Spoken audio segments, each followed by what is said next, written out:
Au tout ou rien. Chapitre 35 du Tanya, quatrième shiur. Au tout ou rien. Ça va être le sujet de ce quatrième shiur, pardon, du chapitre 35. On a expliqué que ce qui constituait l'huile qui va relier le corps, qui est la mèche, à la shrina, ce sont les maasim tovim, les mitzvot.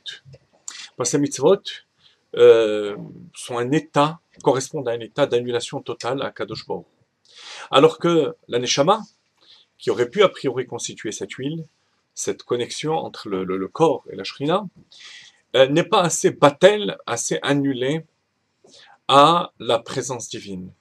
Il reste toujours un ego minime, un yesh minime, même chez le tzaddik gamour, le irréprochable qui sert Dieu be'ava v'yira, avec amour et crainte, il restera toujours la personne qui sert Dieu, la personne qui aime Dieu. Je crains Dieu, j'aime Dieu. Ce je fait que l'huile n'est pas assez pure pour retenir cette flamme. La question qui se pose malgré tout, c'est que même si je considère que la neshama est battelle à 50%, à 60%, à 99,999, alors on peut dire que l'huile n'est pas entièrement pure. Mais a priori, ce n'est pas une raison suffisante pour dire que ce n'est pas une huile du tout. Ça devrait pouvoir retenir la lumière de la shrina, pas aussi parfaitement que la mitzvah, mais malgré tout, la retenir. Or là, on nous dit que non. Ça ne peut pas constituer d'huile pour retenir cette flamme. Et qu'il faut à tout prix les mitzvot. Pourquoi? Pourquoi cette analyse du tout ou rien? Du moment qu'il y a une quantité, même infinitésimale, de yesh, ça ne peut plus être le moyen d'amener la shrina sur terre. La réponse dans cette quatrième partie. Page 160. Veine inyan hashra'at ashrina. Retenez le terme. Hashra'at ashrina. La shrina qui réside sur terre. Cette notion de Hashrat Ashrina est une notion extrêmement complexe, extrêmement fine. Et Admor HaZaken nous en donne un aperçu dans ces quelques lignes. Hashrat Ashrina, qu'est-ce que c'est Hashrat Ashrina? Dévoilement de Dieu, de la lumière infinie de Dieu dans une chose. Ezedavar, quelconque. Une pierre, du cuir de bœuf pour les tfilines, la viande du Shabbat, la challah du Shabbat, la main, le bras qui met les tfilines. La shrina réside dans toutes ces choses-là.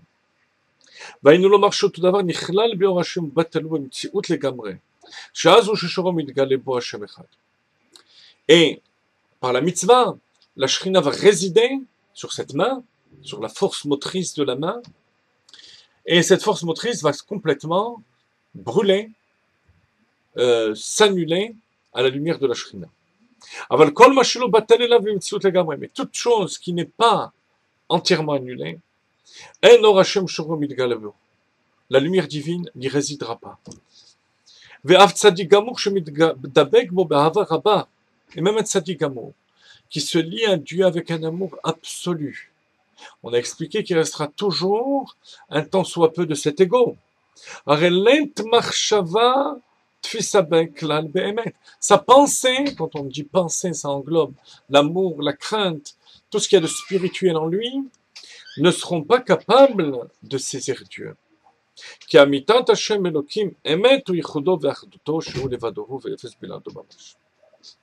Parce que l'unité de Dieu, c'est qu'il n'y a rien d'autre. Rien d'autre. Ça, c'est la mitzvah. ולא אפס למחשבה דילן תפיסה בכלל, ואין לו רשם שורו מתגלה בו, אלא על ידי קיום מצוות שם רצון וחומר יתברך ממש בלי שום ספק. Il y a qu'au moment de la mitzvah que le corps, que l'objet vont être complètement annulés à Dieu. C'est pour ça que c'est ce qui constitue l'huile. Dans la Haggah, dans la remarque où le Admor HaZaken introduit les notions de Kabbalah, il nous rapporte la Etz Chaim, qui rapporte, qui dit au nom de Rabbi Gedalia, un kabbaliste, Kasher Shamati Mimoria Lava Shalom, Admorazaken l'a entendu de son maître le Maguid. Ta'am le mashgato betzchaim she'orenso baruchu eno mitiyached afilu be'olam atzilut. Elle a dit klafshut otrila besfirat hachokma. Même dans le monde Atzilut, qui est le monde plus haut, c'est le monde de l'émanation de la lumière divine, Dieu ne peut pas résider non plus, si ce n'est par l'intermédiaire de Chochma. Parce que Chochma, c'est l'annulation totale à Dieu, la sphira de Chochma. Parce que cette lumière infinie de Dieu constitue l'unité parfaite,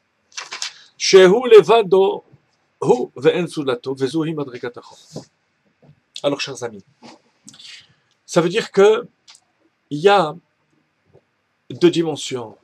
Il y a la dimension du monde, de l'homme, de ses sentiments, qui peuvent s'approcher de la chokhma de Dieu, des midotes de Dieu, des sentiments de Dieu. La personne peut se raffiner et arriver au niveau les plus hauts auquel un être humain peut arriver. Mais attention, tout ça n'est là que pour laver le réceptacle, pour raffiner la mèche. En aucun cas, ça ne constitue un moyen d'amener la lumière divine. Pour amener la lumière divine, il faut qu'il y ait l'expression de la volonté de Dieu. Ça peut être l'amour et la crainte, mais en tant que mitzvah. Ça peut être l'étude de la Torah, mais en tant que mitzvah. Il faut que l'acte, que l'objet soit un paramètre relié à la mitzvah.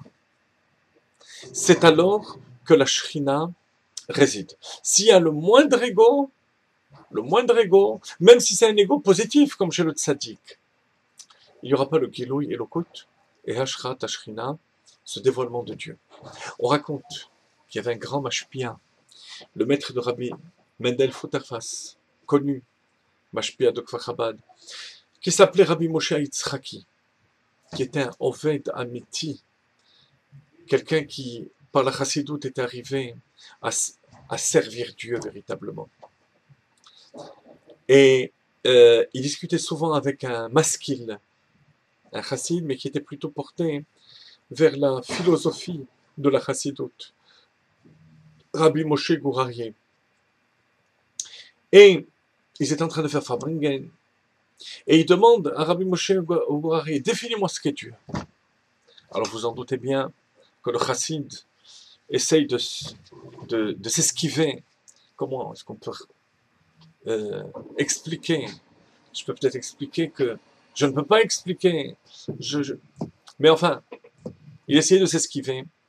À un moment donné, après une grande insistance de Rabbi Moshe Yitzhaki, il ouvre la bouche pour parler et il reçoit une tape, une petite claque.